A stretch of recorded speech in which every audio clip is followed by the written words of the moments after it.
Bismillahirrahmanirrahim. Assalamualaikum warahmatullahi wabarakatuh.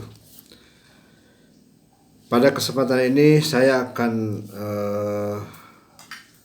membaca surat Al-Imran ayat 190 sampai 191. A'udzu billahi minasy syaithanir rajim. Bismillahirrahmanirrahim. Inna fi khalqis samawati wal ardi wa ikhtilafil laili wan nahari laayatin liulil albab alladzina yadhkuruna Allaha qiyaman wa qu'udan wa 'ala junubihim wa yatafakkaruna fi khalqis samawati wal ardi rabbana ma khalaqta hadza batila subhanaka faqina adzaban nar. Sesungguhnya dalam penciptaan langit dan bumi, inna sesungguhnya fi khalqis samawati wal ard, dalam penciptaan langit dan bumi.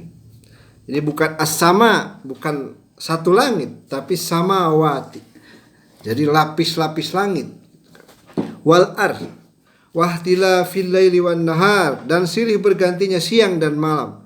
La ayatil lil albab, terdapat tanda-tanda bagi orang yang berakal. Dan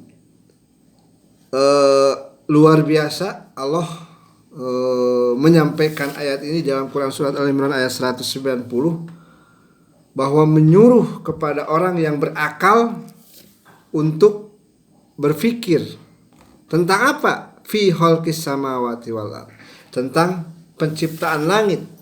Dan alhamdulillah para ulama dulu ketika dia berpikir tentang as-samawat, tentang langit, maka lahirlah ilmu astronomi, ya, atau ilmu falak. Kemudian ketika dia berpikir tentang bumi, maka lahirlah ilmu geologi, gitu ya. Dan alhamdulillah dapat kabar kemarin ketika Turki yang dibantu oleh para ahli geologi dari Indonesia menemukan sumber daya alam baru yang bisa dimanfaatkan untuk kemakmuran dan kesejahteraan rakyat Turki. Itu adalah salah satu ilmu geologi, gitu ya. Kemudian wahtilafil laili wan nahar, silih bergantinya siang dan malam. Dan di kita ada yang namanya BMKG, Badan Meteorologi, Klimatologi dan Geofisika, ya. Dan dia yang akan memprediksi tentang situasi kondisi tentang iklim yang terjadi di Indonesia. Itu yang pertama, ya. Jadi orang yang ulul albab, dia akan berpikir. Ini subjeknya adalah ulul albab, orang yang berpikir. Objeknya adalah dia akan berpikir tentang langit, dia akan berpikir tentang bumi, dia akan berpikir tentang silih bergantinya siang dan malam. Kemudian dalam ayat yang 191-nya, ciri ulul albab itu adalah alladzina yadhkurunallaha qiyaman. Dia senantiasa berzikir kepada Allah Subhanahu wa taala qiyaman, dalam keadaan berdiri, wa qu'udan, dalam keadaan duduk, wa 'ala junubihim, dan dalam keadaan berbaring.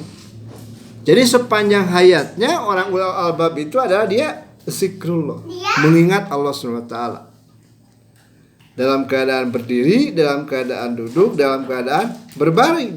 Dan kehidupan kita ini tidak terlepas dari ketiga hal ini. Kalau kita tidak berdiri, maka kita sedang duduk. Kalau kita tidak sedang duduk, maka kita sedang berbaring. Jadi sepanjang hayatnya tidak ada satuan waktu pun bagi dia untuk tidak mengingat Allah. Ketika mau tidur dia berdoa, ya, Bismika Allahumma ahya wa bismika amut, ya. Dia berdoa dengan niat ibadah. Di dalam keadaan mau tidur pun dia masih mengingat Allah Subhanahu wa taala. Kemudian ada juga yang menafsirkan bahwa kiaman itu adalah ulul albab ini senantiasa berzikir kepada Allah baik dalam keadaan berdiri kokoh, dalam keadaan dia punya jabatan, punya kekuasaan, dia tetap mengingat Allah SWT. Misalnya Presiden Jokowi, ya, dia punya kekuasaan, punya jabatan, dan dia tidak lupa dengan mengingat Allah SWT. Walaupun dia seorang presiden, walaupun misalnya Pak Ridwan Kamil seorang gubernur, walaupun misalnya wali kota, bupati, ya, ketika dia sedang berdiri, ketika dia sedang punya kekuasaan atau jadi menteri, dia tetap mengingat Allah SWT.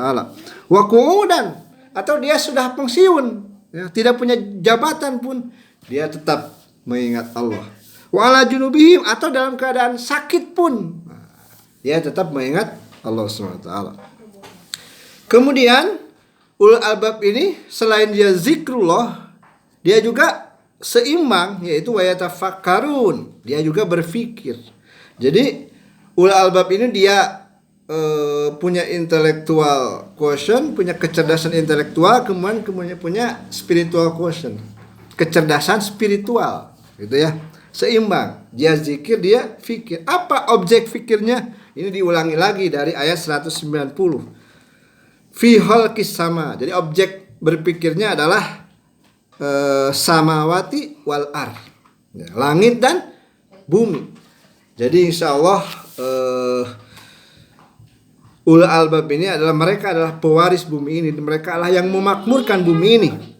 Kalau tidak seimbang akan hancur. Kalau bumi ini tidak dipimpin oleh ulul albab, maka bumi ini akan hancur, ya. Dia hanya mengandalkan fikirnya. Kemudian ketika kita dia cerdas, punya ilmu tentang geologi, ya. Dia tahu bagaimana sumber daya alam di bumi ini, di mana ada emas, di situ di mana ada tambang, di mana ada minyak bumi. Kalau hanya sekedar tahu, tidak ada zikrullah, tidak ada zikirnya, maka dia hanya sekedar mengeksploitasi dan menjajah, hanya untuk kepentingan hawa nafsunya. Misalnya di kita ada tambang emas, gitu ya. Kalaulah itu dikelola oleh orang mukmin, orang yang zikrullah, maka luar biasa. Tambang emas itu, kata Amin Rais dalam bukunya Menyelamatkan Indonesia, itu akan bisa menggratiskan sekolah dari TK sampai kuliah kalau tambang emas itu dikelola oleh kaum muslimin Indonesia murni. Nah, itu seperti itu. Jadi ke depan pemimpin bangsa ini adalah mereka yang ulul albab. Kenapa ulul albab? Karena ulul albab itu adalah orang yang seimbang. Dia takut kepada Allah dengan zikrullah, dalam keadaan berdiri punya kekuasaan, gitu ya. Dalam keadaan qu'ud tidak punya kekuasaan, atau dalam keadaan sedang sakit pun dia tetap berdiri. Kemudian dia juga berpikir tentang langit dan bumi. Dia punya keilmuan bagaimana mengelola bumi ini, gitu kan. Dia punya keahlian di bidang astronomi, dia punya keahlian di bidang geologi, bagaimana memakmurkan bumi ini. Dan orang ulul albab, orang yang senantiasa zikir, fikir, punya kecerdasan intelektual dan spiritual, dia minimal akan mengatakan 3 hal. Dia mengatakan Rabbana ma khalaqta hadza batila.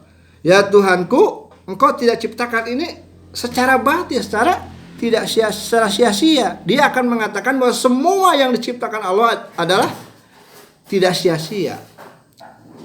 Jadi semua yang diciptakan Allah itu bermanfaat. Dia berzikir kepada Allah, kemudian dia berpikir dan tertantang bahwa semua ciptaan Allah ini tidak sia-sia, gitu ya. Kemudian yang kedua, subhanaka. Dia akan senantiasa memasucikan Allah. Dia tidak suuzon kepada Allah, gitu kan?